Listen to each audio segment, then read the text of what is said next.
Promote a culture of inclusion, supercharge your communication, and unleash the full potential of your teams and leaders with the Inclusive Handbook collection from the Diversity Movement.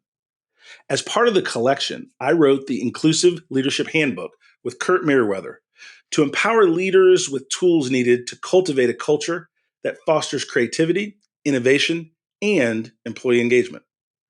Through strategies, exercises, and self-reflection, leaders at all levels can enhance their effectiveness. Learn more at thediversitymovement.com/store. Use code HOL at checkout for 25% of your first order. DEI budgets are under attack, but the goals haven't changed. Whether you're looking to increase your DEI knowledge, expand your market reach, or gain a competitive advantage in business, we have the solution. TDM Library is your single source for expert-curated DEI resources, strategies, and solutions, all designed to help you transform your workplace culture and be a more effective contributor. For $9.99 per month, you get access to our searchable subscription-based digital library. There, you'll find articles, practical how-to guidebooks, podcasts, award-winning microvideos, and more than 700 Q&As. Designed to help DEI practitioners, thought leaders, and executives create a more inclusive workplace. Whether you prefer to listen, watch, or read, we have the resources for you. TDM Library goes beyond the basics to dive deep into topics such as inclusive language, the business case for DEI, talent acquisition, and C-suite engagement. For less than the price of a sandwich, you get access to our library of more than 1,000 pieces of original, expert-curated DEI content. Join today and get your first 30 days free. Get your library card now at tdmlibrary.thediversitymovement.com.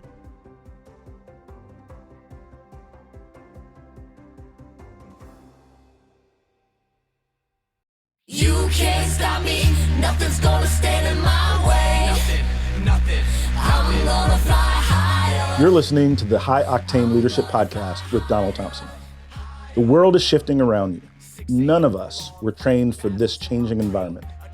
You need high octane leadership in an empathetic world before your business is swallowed alive. This podcast focuses on actionable, hands-on tools you can use to become a high octane leader today and grow strong leaders throughout your organization to survive tomorrow. Join me along with global C-suite leaders, rising stars, ambitious entrepreneurs, and other leaders from across industries as we dissect, interrogate, and redefine high-octane leadership in an empathetic world. This podcast is your home for uncovering the tools, lessons, and strategies you need to push your leadership to the next level. I have today the opportunity to spend some time with a good friend of mine, a business colleague, Jamie Ousterout, who also happens to, at the TDM organization, I'm the CEO. Jamie has just been promoted to be our Chief Experience Officer. And so, Jamie, congratulations and welcome to the show. Thank you so much. I'm so excited to be on the show today. So one of the things, and we'll dive right in, one of the things that we like to do is let our audience just get to know you a little bit. And so if you would take a few minutes and just talk about upbringing, family, education, whatever makes you feel more comfortable letting the audience get to know you. And then we'll dive in with some questions and we'll just cut it up and have some fun. Sounds great. Sounds great. Yes. So I am a very proud Coloradan. So born and raised in Denver. I'm the youngest of four, actually. And my parents moved around a lot growing up. But we were in Denver. My parents lived there for about 25 years. So, but before that, they lived in Chicago, San Francisco, DC, both born and raised in Pittsburgh. And so growing up in Colorado, loved it there. Very, very proud of it, and like to get back as much as I can. I had an interesting upbringing. I think I didn't really realize it until later. But my dad was actually president of Samsonite in the Americas. And, growing up, I was like, what's president? I only knew about president of the United States. But, came to realize later, oh, that's a pretty big job. And, Sure. Oh, why is dad not here? He's over in China. He's down in South America. But I will say with all of that, I'm very, very grateful to my parents because they always made family a priority. Mm. So my dad would get up, he'd get into the office, 7:30, get his work done. No, he got in at 6:30 probably, would open up his door and then have meetings all day. and then come home and have dinner with us every night when he wasn't traveling. So that was really, having those family dinners was really, really important. And I was very lucky because my dad actually took some time after Samsonite, took a year off before figuring out what else he wanted to do. So he was the one taking me to school. He was the one taking me to ballet. He was the one going to my parent-teacher conferences. He had not done that with the other kids because he wasn't able to. So he had that time with me, which was really, really special. So I definitely credit a lot to my parents having that importance of family and importance of teaching us values and importance of hard work and work ethic. And so even though, I've had people say, well, you grew up with all this privilege, which is true. But as we've come to understand at the diversity movement, that means a lot of different things. Right. And so, yes, I grew up affluent, didn't have to worry about things that a lot of other people have to worry about. And I didn't realize that until later in life, just how lucky I was. And so that's something that I do think is important to recognize. And then I always think about, what can I do? What can I use my talents for? My mom always said, from the Bible, to whom much is given, much is expected. And I really, really take that seriously. And I think that's a big reason why I do the work that I do, because I didn't see a lot of the other things that other people have had to deal with in their lives until later. Gotcha. And now it's important to me to use the privilege that I have for others.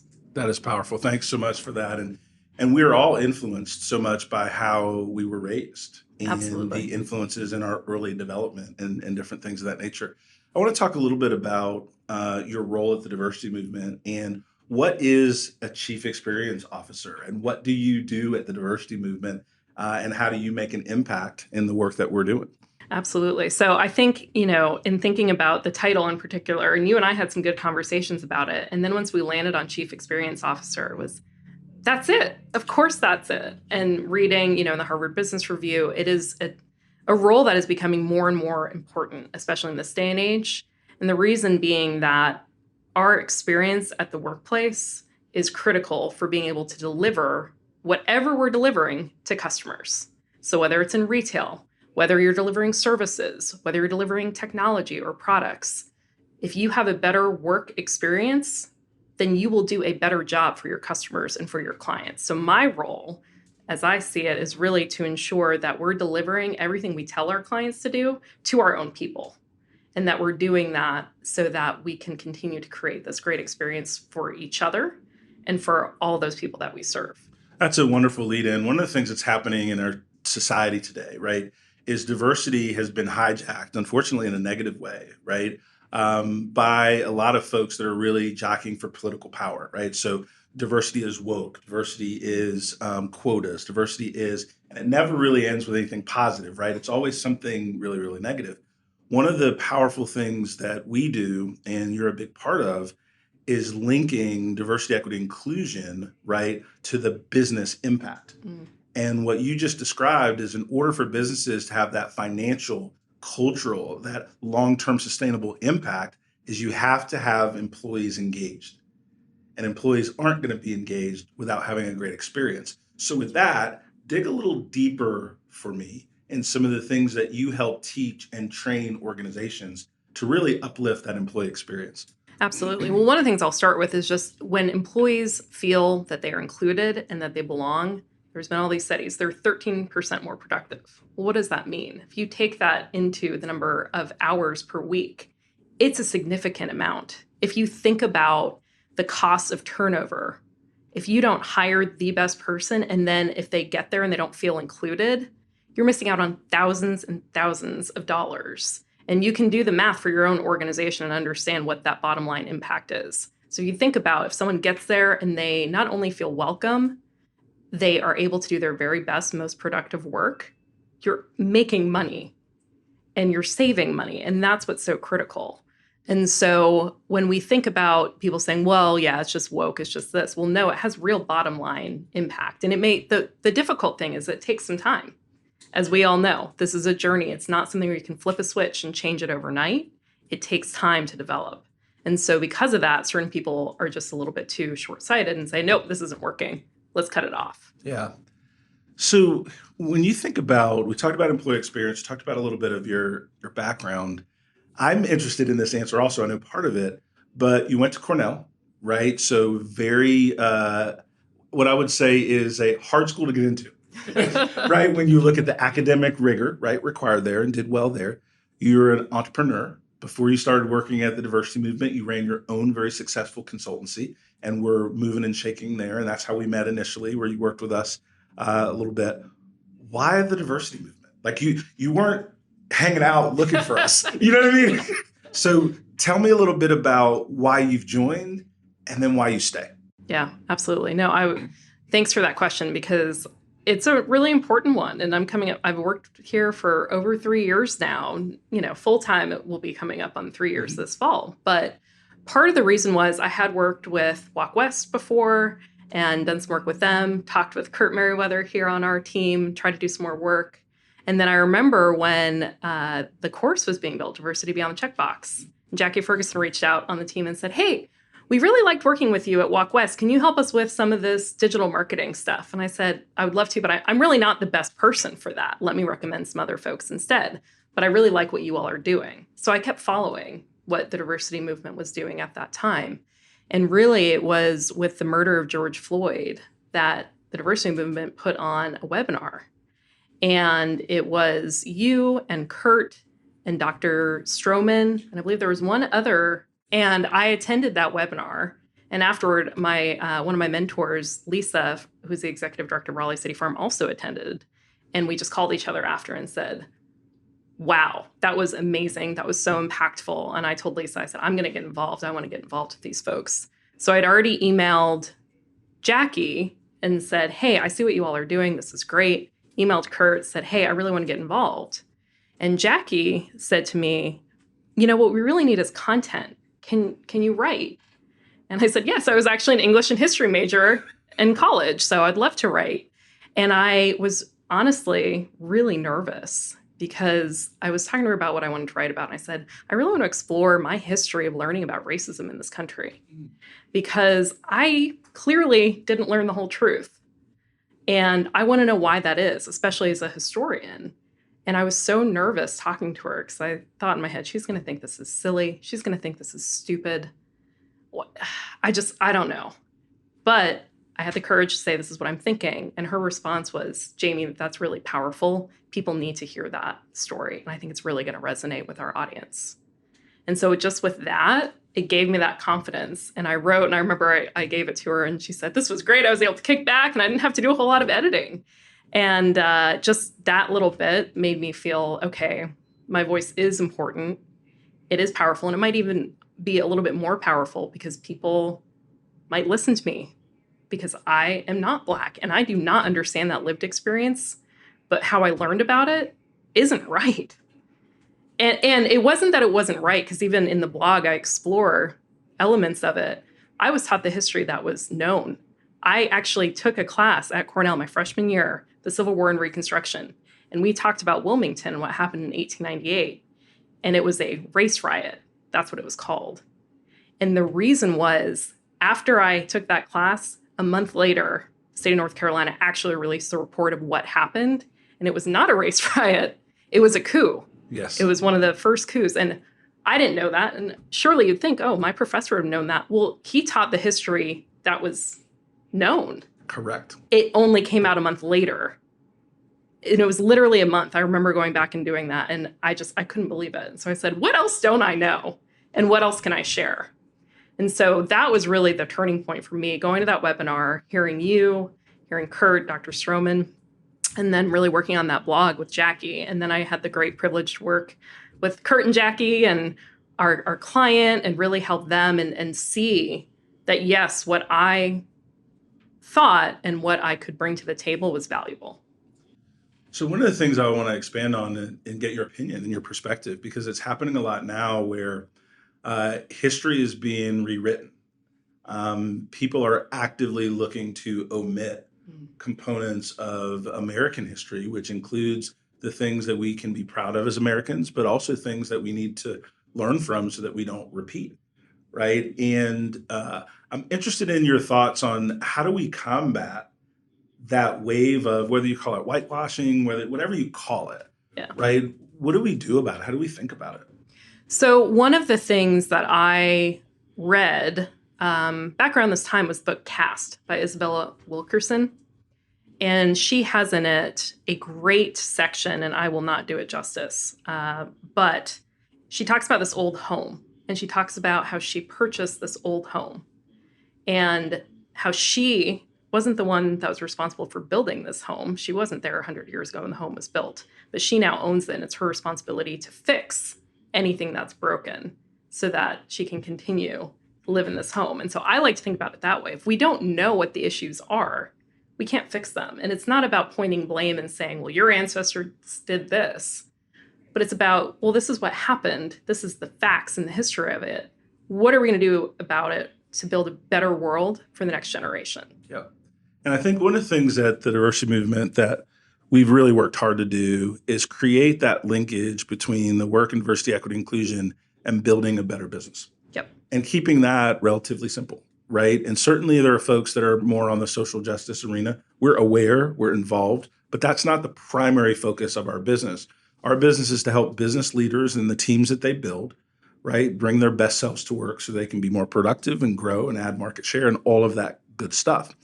In order to do that, you've got to deal with folks that may or may not agree with that just because they heard the word diversity. You talk to lots and lots of clients. What are some tips that you would give in terms of dealing with the uneducated, the uninspired, the downright critical in the diversity space? Yeah, I appreciate that question. I'm smiling because a client just not that long ago said, well, we might have some people that come to this session that aren't bought in. Have you experienced that before? And I kind of smiled and said, yes, all the time. Right. All the time. And that's okay. And our whole goal, and one thing that Melanie Sanders on our team always says is, I'm not here to change your mind. I'm here to open your mind. And just thinking about that and that creating that safe space. And I think critically, it's also important to think beyond just race. Well, yes, that was the thing that for me was a big moment of awakening. And, I can't believe it took as long as it did. But I have now come to realize all of the different dimensions of diversity that impact me and my life and my family. And I think that's what's so important. It's things like disability. You're creating a better world for those who have disability, who, again, with the disability community, any of us can fall into that category. We can be in an accident. We could have an illness that suddenly befalls us. And, you just can't predict what's going to happen. Yep. So why would you not build a better world for someone that you love that might be in that category? Why would you not want to build a workplace where they can go to work and make a living and have value? Same thing with the LGBTQ plus community. Same thing with any sort of dimension of diversity. Veterans, that's another one. People often say, well, I do this and this and this. Well, yeah, you're diverse too, though. You were a veteran. You served our country. That's an important dimension of diversity. Being a caregiver, whether it's for an aging parent or a young child, that's an element of diversity. And so all these different things, if people actually stop and think about it, we're all just trying to build a world where everyone can be better and feel valued. And they can feel the way that I felt when Jackie said, no, this is a good idea. That's right. And I think the other thing that I would add to that is that we're actually trying to raise the standards of excellence in an organization. We're not trying to limit them. Right. Sometimes people are like, well, if I have to worry about this DEI stuff, am I lowering the standards? You're actually increasing them because we're creating an environment where inclusive leadership and empathetic management is not just table stakes, but it's something that separates you from others. And I like to use examples with metrics and explain to people the buying power of underserved communities. Mm-hmm. And in order to access that buying power, you've got to relate to that audience, right? And relating to that audience aligns with your marketing goals, aligns with your shareholder growth goals, aligns with your bottom line goals. And I think one of the challenges that we have is that a lot of times our messaging doesn't align with the language of business. So therefore, we're not heard as easily. It's not always that somebody's against what we're doing. It's not always that they're negative or a naysayer. Sometimes we have to recalibrate how we talk about a subject so that we may not lead with diversity, equity, inclusion. We may need to lead with growing your talent base. We may need to lead with reducing turnover. May need to lead with what is the value of a high-performing leadership team, right? And when we do those things, now we're talking the language of leadership. And not only does that help you get programs funded better, but it helps you get programs funded faster, right? Because people naturally want to speak in the language they understand. Let's take a quick break. As a Black professional, I faced many challenges inherent to contemporary America. I had to fight to secure my place and fulfill my dreams. Underestimated, a CEO's unlikely path to success is my story. Whether you are a young person of color, a rising leader in your organization, or someone who may feel a little bit lost, there is a path forward that is built on grit, determination, perseverance, and drive. I've dedicated my career to developing my leadership skills and then coaching others towards success. In Underestimated, you can follow my unique path, uncovering business and life lessons that can help anyone realize their dreams. You can order Underestimated wherever books are sold and find more information at donaldthompson.com. Now, back to the show. That's exactly right. And I think the point you made about we're not lowering standards, that's what people think, but there's so much talent out there just waiting to be unleashed. Someone said that at a conference I was at last year, and I love it. And even this morning I was with a client and she was talking about their board and how they were really intentional recently about, rather than just tapping someone on the shoulder and saying, do you want to join the board? They open it up. They encourage people from these different communities to actually apply. That's right. And now they have this amazing group that they never would have had otherwise. And it was just that moment of, yes, it took a little bit of extra work. It took one person championing the idea, but now they have this amazing team that they wouldn't have had otherwise. One of the things, Jamie, that a lot of things I'm super impressed with. I'm a big fan. I'm glad that we're in business together. I've watched you over the years as a leader in your own right, as a manager in your team's success. What are some of the things that you believe and have emulated that you admire in inclusive leaders? That's a really great question. And I've always tried to take things from leaders that I admire and kind of build it into what I do. And one thing that you do very, very well is make sure that everyone has the ability to be heard. And actually pausing and saying, Jamie, do you have something else to add? No, you know me. Usually you don't need to ask me twice. But with other people, especially those that are more introverted, they do need that extra beat. They do need that extra space. That is one small, but it can be very significant thing. And anyone can put that into practice today. And just recognizing that we need to create space for all of those voices to be heard. And so that's definitely something that I've tried to take from you, or even just pausing and saying, let me think about this in a different way. Yep. And I think, too, one thing that I really appreciate about your leadership style is let's talk about this together. And let's, in giving feedback, it's to make each other better. It's not chastising and you did this wrong, but it's, hey, have you thought about it this way? Let's maybe do this moving forward. And it's just, people are so much more open to that. I know I personally am. Sure. But most people are. Yeah, that's right. Most people are much more open to, let's work on this together rather than you did this wrong and this wrong and this wrong. But let's figure this out together as a team. And so I think those are just a couple things, and they sound easy. And to me, it always is like, some of this is just common sense, but it's hard to do consistently. That's right. And so those are just a couple of small examples of things that I think are really important for leaders to just remember as they're trying to be more inclusive. When you get feedback, say thank you, and then respond. Yeah. And even just taking that breath and saying thank you. Because sometimes when you get feedback, we both know this, that doesn't feel great. Isn't great. And it's hard. Not all amazing. Yeah, it's not all amazing. But to actually say, no, thank you. I didn't realize I was doing that. I appreciate you bringing it to my attention. In the future, I will do things differently. And when you do that and you actually stay true to what you promise, that's the other big thing that I've noticed with inclusive leaders.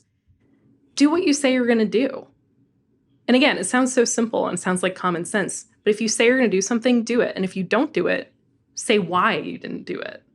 And that's, especially for that was someone when I was on a team, I just appreciated so much. And so I try to do that. And I clearly don't always have the answers, but at least saying, hey, I'm going to look into this for you. I'm not sure. Let me go talk to Don. Let me go talk to Christy on our team. Let me go talk to so-and-so and get back to you. Yeah. Just that. Again, these are small things, but they make such a difference in making people feel that they're heard, making feel that they belong. One of the things I had to learn and grow in as a leader is to slow down to speed up. A lot of the harshness or things that I would say with rhythm were in the name of being efficient, in the name of saving time, in the name of being more productive. And I didn't really understand the downstream impact, right, of that negative moment, right, in someone's life. Like I just didn't understand, right? And as I really thought about it and worked with some coaches and wanted to be better, which is a driver for most high octane leaders, I said, wait a minute. If I have a 20-minute meeting with someone and they leave feeling empowered, they're going to go off and execute against the things we need. If I have a 20-minute meeting with someone and they feel degraded, they feel down, they're not going to immediately go fix the problem. They're going to be focused on how they're feeling, that they don't feel, is this the right place for me? Can I ever please this individual? And all of these different things. Yeah. And so when I thought about it as a leader in real practical terms, right now I'm certainly a believer, right? But just in practical terms, I said, wait a minute, I'm not being as effective as I could be doing it this way. And that is something that I encourage all leaders to just reflect on. It's not that we have to make wholesale changes tomorrow, but what small things, like you alluded to, can I do tomorrow that can move me in a direction, right, of showing more inclusive leadership and go from there. Well, we could talk all day. I want to give you space though, right? What would you like to share that I'm not asking you, right? Like that, like as we talk about your roles, we talk about DEI, what you're seeing in the marketplace. What would you like to share with the audience that I didn't maybe ask in a direct way? Yeah, no, I agree. We could just keep chatting. And that's why I love some of our conversations is just, hey, have you thought about this? Have you thought about that? You know, I think it is really thinking about those naysayers or late adopters and trying, and this is hard. I know from personal experience, it is hard to have those conversations. But if you can, and you can move the needle, and you talk about this a lot, there are certain people, some you're never going to be able to convince. That's right. Leave them alone. But there's more people that are in the middle that just haven't had that conversation. And so I would encourage those who are listening to really think about, can you have a conversation? It can be as simple as asking the question, what makes you say that? Have you thought about it from this perspective?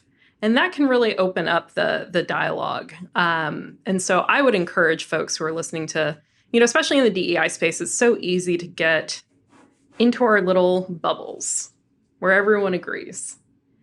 But talk to some of those people and understand some of those because, and we've talked about this too, it comes from a real fear. That's right. It comes, again, I think back to that conversation I had with Jackie. I was so afraid that I was going to mess up and say the wrong thing to her. And then we just had a conversation. And I realized, why was I, working myself up over this? And so just taking that moment to have that conversation and, something that you do need to be in the right headspace. Sure. For certain times, if I'm talking to someone, I'm going to leave that alone because I know that I'm not in the right headspace to address this. But when there are those opportunities to take that time and to really ask those questions. So that's one thing I would say. I really appreciate that in all the things that you've described. But a lot of times when you ask someone, what makes you say that? What makes you feel that way? It's not always what we anticipate. That's right. Right? When I've used that same phrase, a lot of times it's something totally different than the conversation we're having that has really messed up their day or week or has them on the wrong side of an issue. Right? I had an executive say, you know what, Don, this has nothing to do with DEI or XYZ. This is just the 7th new initiative I've got on my plate. I'm working 60 plus hours a week. I'm exhausted. Right.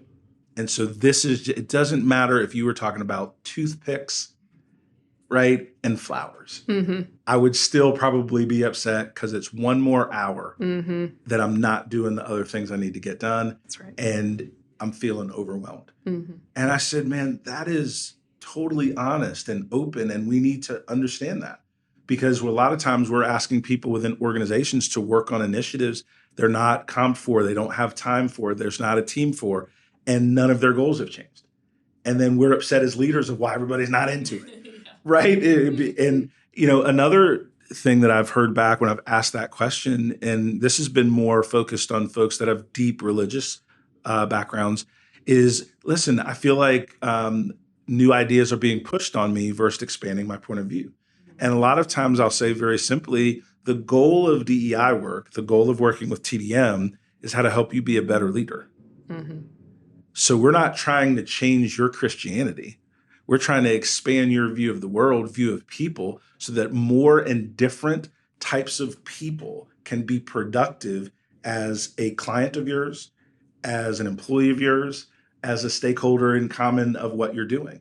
And a lot of times by not taking a negative view of somebody's negativity, we actually build relationships, friends, and can actually learn together. Mm-hmm. That's exactly right. And I think that negativity is so important because it can just be pervasive. And that's another thing about being a good leader. You know, you may be having the worst day, but if you're a leader, showing up and just saying, how are you doing? That's right. Or even with you, sometimes you'll say, it is a good day today, isn't it? It is. But it's such a small thing, but it's a good day. And that gets you on a much better, perspective going into any conversation. And I think too, one thing just to add that I think is really important to remember is that people do bring that baggage from any past work experience that they've been in.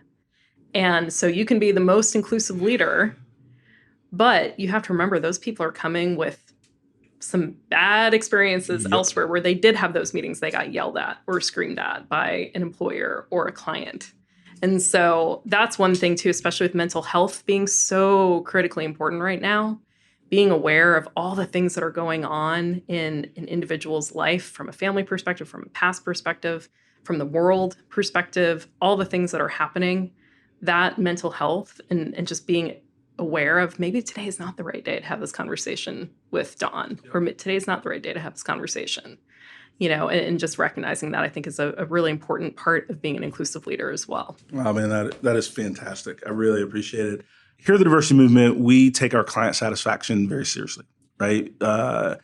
Team members at our partner organization have trusted us. They've selected us, working with us over other choices.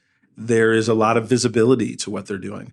Tell us a little bit about our successes and our client success scores and different things that your team leads directly. Yeah, absolutely. Very, very proud. We just did our 3rd annual client success survey and actually had 100% of clients say that they would recommend us or have already recommended us and that they're 100% satisfied as well.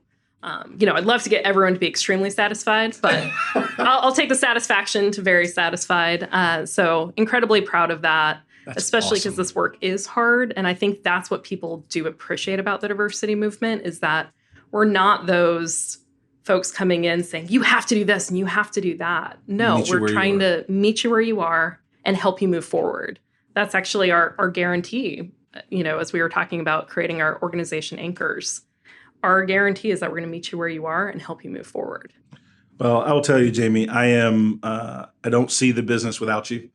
I see the things that you're adding value to as super significant every day in every way, both from our client success, but also the processes you're helping us work with inside of our organization so we can be better. And so as a business leader, I know very well you are only as strong as the team that you build. And having you on the team has allowed me to be a better leader. And so I thank you for that. Thank you. I couldn't be more proud to be part of the team. Folks, we're going to wrap it up with this last statement that I'll make. It's really about the impact you're trying to make, and it's not actually the steps that you perceive to get there. It's the steps that you and your team perceive to get there. If you include your team on the how to get something done, you're going to get innovation. If you include your team in how you're going to achieve your goals, you're going to gain motivation. And if you include your team in using that term inclusive leadership to kind of end things, then you're going to get that employee engagement and retention that you're searching for. So DT over and out. And Jamie, thanks again for spending some time. Thank you.